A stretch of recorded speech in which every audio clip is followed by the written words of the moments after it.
The Daily Mirror calls on you. Football is about nothing unless it's about something, and what it is about. I am going to get 100% out of you.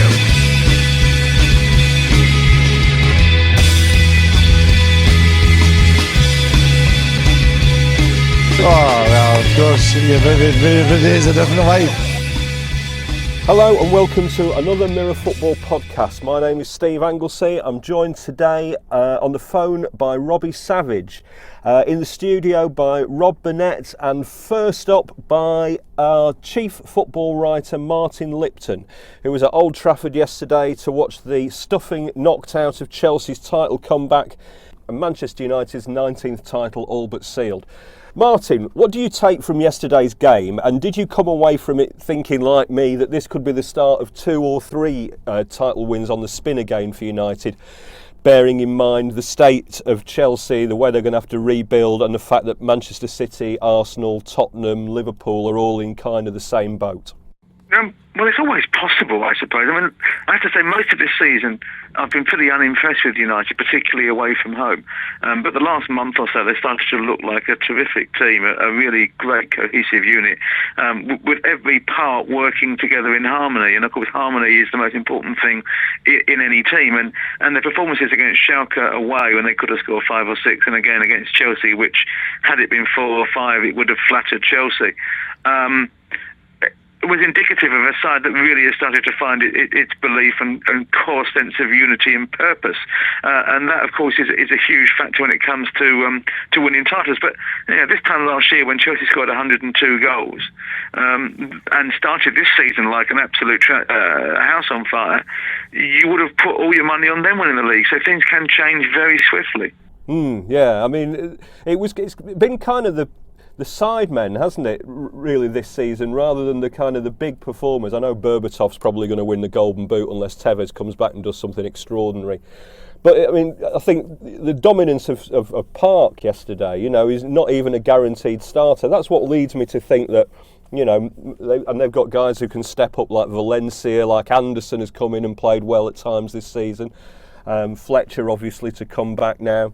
They could kind of roll out another 2 or 3. Rob Burnett, what do you think? Well, yeah, I mean, I think the key point, as you say, is the fact that the rivals don't look like doing it next season. Chelsea are there's going to be big upheaval, we think, this summer, not least at the top. As you say, Arsenal are falling short again. City, are they quite ready for it? And nobody knows how to win titles like United and Ferguson, and he shows no sign of giving up, and why should he? Absolutely. I mean, this is the end of Carlo Ancelotti now, isn't it, Martin? No, absolutely. Dead. No chance now. He can't survive, unfortunately. I mean, I really like Carlo. I think he's a fantastic bloke. I think if it was a proper club, run on normal footballing basis, the view would be, well, look, he won the double last year. This year has been a disappointment, but he's had to integrate new players. He should be given the time and the chance to do that and change the team over the summer accordingly. But it doesn't work like that at Chelsea. He's gone. It's a question of what day at the end of this month or the beginning of next month the axe comes down. I think he knows it too. So, I mean, now we go back to who is going to be the next Chelsea manager. They have gone through a succession of pretty good managers in the last few years, and only really the Ancelotti double season to show for it, which is is pretty good. But who's next in the firing line, and would they actually want to take this job? I don't think anyone wants the job at Chelsea anymore, unless it's to get sacked. I think it's become now a cash cow for managers who fancy getting 3 years' money for 1 year's work. If you sack a manager a year after winning the double, it proves you're not a football club. It proves that you are asking impossible feats of any manager. Therefore, you go there to get sacked. Whether you get sacked after 1 year or 2, you're going to get sacked. You do it for the money. It's simple as that. You don't know. You go there knowing that it's an impossible job, that you can't be judged on proper footballing grounds, and you go for the payoff. And that really is a setup which actually is certain to bring failure, I think, because no one goes there with their heart beating in it now. Because if you can get rid of Ancelotti on the basis of coming second, then what sort of club is that? What does it say about the sort of way you run your football club? It says it's not run properly. Rob, I mean, the familiar names are going to come out again. Who are the kind of the runners and riders for the Chelsea job that you see? It's going to be, I guess Rijkaard. It's going to be anyone who's unemployed, isn't it? Basically. Well, exactly. Plus Hiddink, and I mean, I'd be interested to hear what Martin thinks about whether there is any chance Mourinho could find his way back to Stamford Bridge. Not a chance. Not a chance. I think there's a lot of players who want him back. Mind you, some of those players won't be around for next season either. He can't work with Abramovich. It proved that 3 years ago. And look at his behaviour in the last couple of weeks. The one thing that they like about Ancelotti is that he doesn't cause unnecessary ructions. Mourinho's very core essence is about calling it on. I'm sure he has a ruck with himself in the mirror if no one else wants to fight with him. He is incapable of doing things calmly. He spends his entire life fabricating enemies, fabricating conflicts to try to make himself into a messiah. They don't need that anymore at Chelsea. They had that once. They don't want to go down that path again. If there was some way of sort of cloning Mourinho and taking the madness out, perhaps, but it's all part of the package. Well, talking about cloning Mourinho but taking the madness out, is that the young coach at Porto, Andre Villas-Boas, who previously certainly, albeit that when he was at Chelsea, he was worse than Mourinho for winding it up. I mean, he was part of the problem. He was one of those who was whispering in Mourinho's ear about how disgraceful and despicable it was the way he was being treated. And he's had rucks with the president of Porto. I've got a lot of time for him as a coach, clearly. I mean, he's tried to break away from Mourinho and not be mini more, as we know. But it's very hard for him to avoid that label. I'm worried to go to Chelsea would actually make it harder for him to avoid that label. Yeah. I think he needs to go to another club in England first before he possibly goes to Chelsea. And he's very young. I mean, he's mid-30s. He's younger than half the players in Chelsea's squad at the moment. Yeah. I mean, back to United and just leading on from that. When Alex Ferguson bowed to the Old Trafford crowd at the end, he didn't really look like a guy who was setting himself up for retirement, did he? So not at all. So I think the events of the last couple of weeks have been pretty disastrous for Mourinho in a lot of ways, because clearly he wants that United job. He's probably damaged himself quite significantly. Now, the last thing they need is a loose cannon to sort of heap on even more attention to them. Do you think Ferguson will go on and on? Do you think that Mourinho has blown his chance there? Well, I think it's harder for him to go there. And one of the things with Mourinho is he wants to have more money than everybody else but paint himself as the underdog. Well, you can't do that when you're at Manchester United. Even at Real Madrid, incredibly, he's turned himself into a victim by saying that everyone's biased in favour of Barcelona. I mean, it's nonsense, but it's a game that he has to play. He did it at Chelsea. The FA was run by David Dean. Why do people talk about the money? Because you've got more than anybody else. If he goes to City, he can play the same game, say that money is not a factor, it's unfair being judged badly, and blame all the ills of the world on David Gill's shoulders. He has to find people to fight with. It's very hard for him to do that at United. People won't take it seriously. Absolutely. Of the sort of the chasing pack, then, if we're saying that it's not just going to be a straight Manchester United walkover next season, who do you fancy, Rob? Who do you see coming up from there? Well, I know. I mean, I say this every season, and every season they disappoint. But Arsenal are the most settled. You think Vermaelen back? They weren't that far away. I mean, I know they've fallen apart at the end, but if they were still, in the hunt, you wonder whether they would have fallen apart quite so badly. One or two players could they be the ones to challenge? I can't see. I still think it'll be a year too soon for City. Liverpool, they're rebuilding as well, and Chelsea. It's impossible to say until we know who's managing and which players they're bringing in and which players they're getting out. And Tottenham, I think the fallout from the not being in the Champions League, if that's what happens, is probably going to see a little arrest in their development. Well, yeah, I didn't even mention Spurs. I have to say, because I just don't see them as credible candidates, to be honest. I think actually Tottenham will be much better next season for not being in Europe at all. One of the reasons they came fourth last season was because they only played 45 games. It'll be the same next season, which means that in March, April and May, you play one game a week with a settled team. I think that's actually quite important for certain clubs. I think City are the team who are going to be the big threat next season, particularly if they beat Stoke on Saturday. That will get the monkey off the back. That will be the first trophy in the pot. That will be the first return on the huge investment, plus Champions League football, which means they'll attract better players. I think City, whoever the manager is, I'm not still convinced he's going to be Mancini. I think his basic problem is he's too cautious and unambitious as a coach on the pitch. I think City will emerge as the real challenge to United over the next year. I think they're the ones who could be. I think they could have won it this year, to be honest, if they'd been more ambitious and looked to win as opposed to draw against the top 4 or 5, which they did in every single game. They looked to draw. They could have won the league this year. They're not that far behind, despite the innate caution that Mancini has instilled in his club. And if you're Eon, the sponsors of the FA Cup, and therefore obviously the sponsors of the FA Cup final, you're going to be pretty furious now, aren't you, at the idea that at 5 minutes before the kick-off of your game, the country is going to be watching Manchester United celebrating at Ewood Park with the Premier League trophy. On Sky and the other things on ITV, so it gets a bigger audience straight away. There is still a much smaller audience on satellite cable television than there is on the terrestrial broadcasters, and it will be an interesting day, because it will be a mixed back page on Sunday morning, unquestionably, and indeed Monday morning.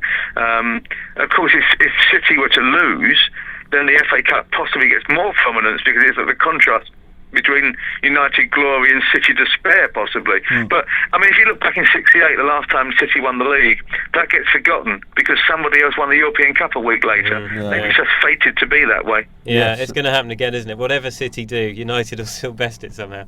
Absolutely, yeah, and it's it's part of the great history of Manchester City that when they won their European trophy in 1970, I think it was. Of course, it was in 1970. It wasn't even televised because it was the Chelsea Leeds replay that was that night. So we look forward to Saturday, and we look forward to speaking to you again next week, Martin Lipton. Thank you very much.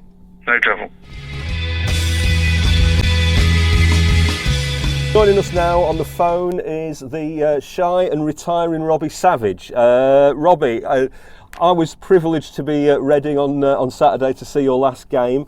I think anyone who saw you cavorting around in your vest and pants at the end after throwing your kit into there's only one question, which is, what was it like to play that 45 minutes with that sock shoved down your undies? It must have been very snug in there, pal.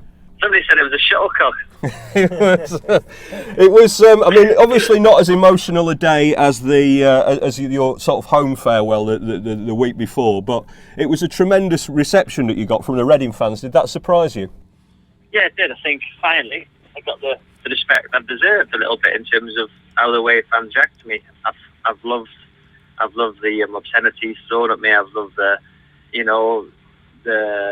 all the anger thrown at me in the past 20 years from away fans, because that's what's drove me on, and them are the ones I like to thank, because without them, fans give me such a hard time. I don't think I would have been the player I am with the ability I've had. I think the whole week from last Saturday's game to the stand ovation at Reading has been tremendous.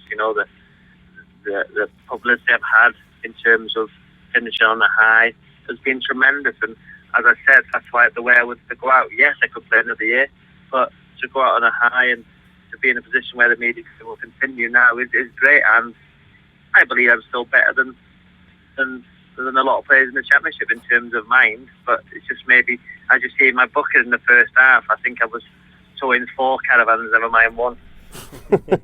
Now, so you booked there, and we arrived a bit late at the ground, and the woman who took our ticket had great delight in telling us that you'd already been booked. How many bookings does that make you? How many of that you finished on now? Well, it was 13 for this season. I think I still hold the record in the Premier League with Toyota in one season of 14. 14, yeah. He can actually beat me now. I'm third most booked player in the Premier League history, but I think I'm the most booked ever player in the football. I think altogether, it's about 130, 140, I think. which is, I'm proud of it. Yeah, probably, because that's what's made me what I am. As I said, I look at a lot of teams now fighting relegation, and I was listening to Sav and Martin on the radio station this morning, and he said that, watching Wolves play against West Brom, they showed they did every player walked off that pitch absolutely knackered and couldn't give any more. And I think that's what I've done in every game. Yes, I haven't had much ability, but what I've done is every single game of my career, except for one at Birmingham, I give everything I got and got on bookings. Show you care. All my bookings have been for mostly mistimed tackles. Never hardly any for abusing a referee or dissent. It's mainly for tackles, which shows I've been committed. Robbie, it's Rob Burnett here. Hi, mate. Just a quick question. You just mentioned that game. You've given everything in every game except for one with Birmingham. Which one was that exactly? The one when I wanted to move, and it's in my book that I was at Newcastle. I'd done everything I can to move, but transfer requesting, and I was playing so well. Mm. If I was Birmingham, I wouldn't have sold me. So I'm not. I say it how it is, and in my book I said, I went up to Newcastle with the intention of chucking it in, and I did. And from that moment on, Bruce didn't know he'd lost me. But if I'd have continued in the vein of form I was in, I was scoring goals. I was running the show. They wouldn't have sold me, or the price would have gone up. So I was honest enough to admit that for one game and one game only, I took the towel in. Yeah. And did you this last Saturday when you were playing your last game? Was there any part of you that thought I'm going too early? Yeah, and there still is sitting here now. But I don't think that will hit me until mid-July, when teams are reporting back for pre-season. Because I think at the minute I'm still in the routine where you finish the season, the championship has finished the season, everybody goes on holiday, everybody relaxes, and then when it'll hit me is when your team will start again, which will be in mid-July, when you start pre-season. But as I've said, that I am retired, and the fuss that everybody made it in. The Miller's been absolutely fun. I'm not just saying it because I was right for them, but they've been absolutely wonderful. What do you do now then? Have you still got stuff to? Have you got to go back to Derby, to the training ground, and clear out your locker, or is that? No, did you do all of that on Friday? Steve, do you know what, Steve? It's just most the weird thing that I took my boots with me, the special edition boots I'd made. After the game, you shake out his hand, you say goodbye, and that's it. See you later. And then you read the paper this morning, and the gaffer, it was exceptional to me, saying we found his replacement already. And I'm thinking, that's it.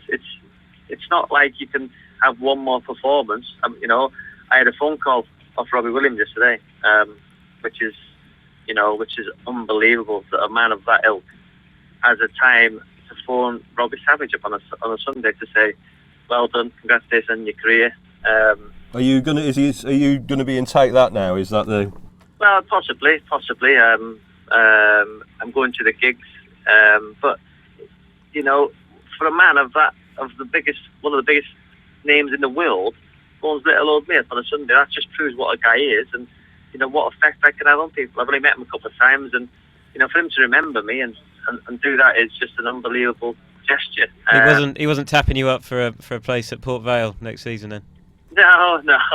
He was just a great guy, and I think that sums up your career. When Mark, you said to me, when you finish, you want to be remembered, and the phone calls I've had of people this week, and the things written on Twitter. Cap it off with a phone call from Robbie Williams is just an amazing thing. And if I went to another club and fizzled out, well, I've got all that. That's why I've gone out now. And as you see, Steve, I'm sure you've noticed on Twitter, we've got Gary and Phil Neville on now, so they're my next targets. I've got some great fans over the last few days. Unbelievable. It's getting better and better, this Twitter thing. We're gonna finish in a second. Now, at the end of these podcasts, we play a game called Rothmans Roulette. Now, I know you like this kind of stuff. What I do is you're going to play against Rob, right? And the rules of the game are this: I'm going to read out the name of a club that played in a big match. So say it would be the Manchester City team that won the playoff in 1999. You have to tell me how many members of the starting lineup of that team you can name Rob will try and outbid you. When you stop bidding, one of you's got to name them, okay? And then the winner gets a point, right? And the first one is, now, you may not remember this, but there was, in 1999, Leicester City were in the Football League Cup final. I don't know whether you played or you had any sort of influence on that game. But the first one that we're going to go for is how many of the 1999 Football League Cup final Tottenham Hotspur team can you name out of 11? I'm going to say, if I say like 4 and he says 5, can I then say 6? You can, that's exactly right, yeah. Well, I'll say 5. Rob? Well, I think, to be fair, I'm at a slight disadvantage in that you did play in that game, Robbie. And I don't support either of those two clubs, so I don't even know if I could get 5, so go on. Right. Okay, right. so if you get one wrong, then he gets the point, okay? If I named 11, would I get 2 points? No, you only have to get 5. Don't look on the internet. I'm not on the internet. Right. The goalkeeper was obviously Ian Walker. Yeah. If I get one wrong, if I get one wrong straight away, that's it. That's it. Well, Alan Nielsen scored the winner. I'm not sure if he'd come on or started the game. No, he started the game. Yes, that's right. Ginola, that's 3. Stefan Freund, you need 1. Obviously Justin Edinburgh. Yeah, that's the only one I was sure of. Justin Edinburgh was the left back. So that's 1 point to you. Right, okay.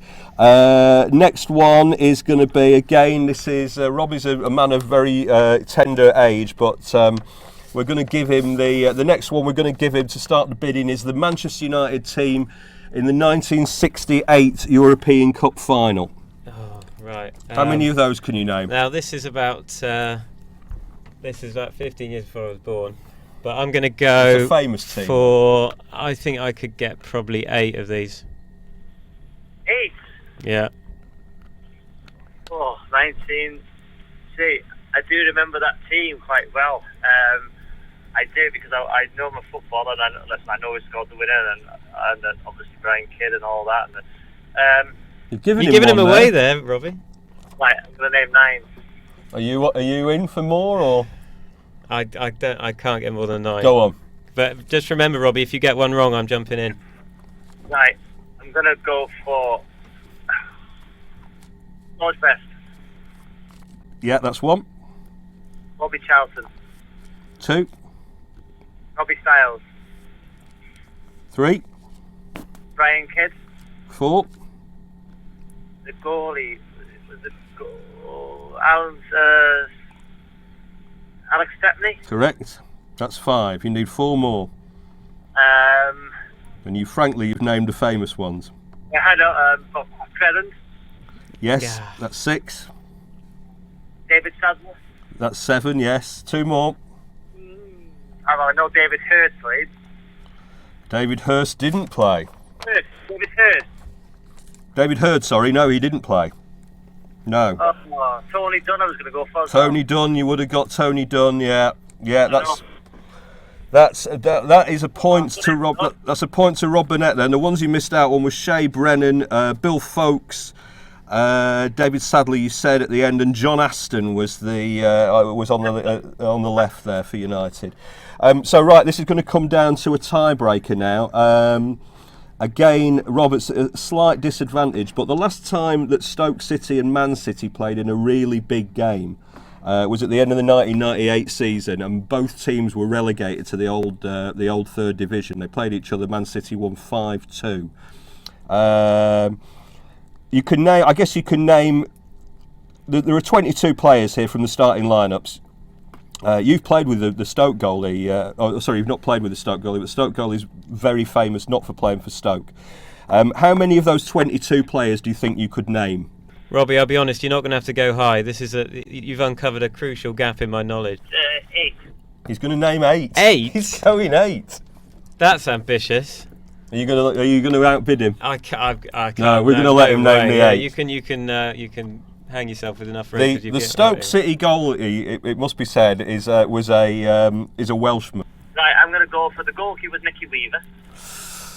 The goalkeeper was Nicky Weaver was injured. It was Martin Margetson, the well-known Martin Margetson. So Rob's gonna win this. How many do you think you could get of this? The Stoke goalkeeper was Neville Southall, probably playing his last league game, I would have thought.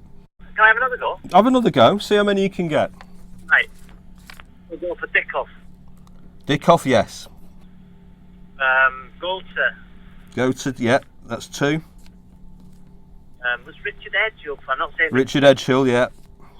Was that the Whitley years? Jim Whitley, Jeff Whitley, no. Yeah. Yeah, was it? Yeah. I'm going to give you 2 there because Jim Whitley played for City and Jeff Whitley played for Stoke. Right, I'm going to go for. I know who scored that day because I think he retired. Not Thorne. Peter Thorne, was it Peter Thorne? Peter Thorne scored 2, both Stoke goals. Yeah, that's 7. The centre halves would have been. I don't know. That's it. That's what I've done. Yeah, the centre halves were Vikings. Whatever. It was one more goal. You've already lost twice. Hang on. One of the centre halves was Welsh as well, if that helps you. The City centre half. Right, Kit Simons. Kit Simons, yes. I've done that. Yeah, and that's it. And so there's that City team. I won't bother doing the Stoke team, but the City team was Margetson, the ones he didn't get, Kevin Horlock, Gerard Vikens, remember him, Tony Vaughan, and then a great sign of how far City have travelled. They've now got David Silva and Carlos Tevez. That day they had Jamie Pollock and Lee Bradbury. Thanks very much, Robbie. Thanks again to Rob Burnett, and thank you. Thanks for joining us on the Mirror Football podcast. We'll be back on Friday. See you then. The Daily Mirror calls on you. Football is about nothing unless it's about something, and what it is about. I am going to get 100% out of you.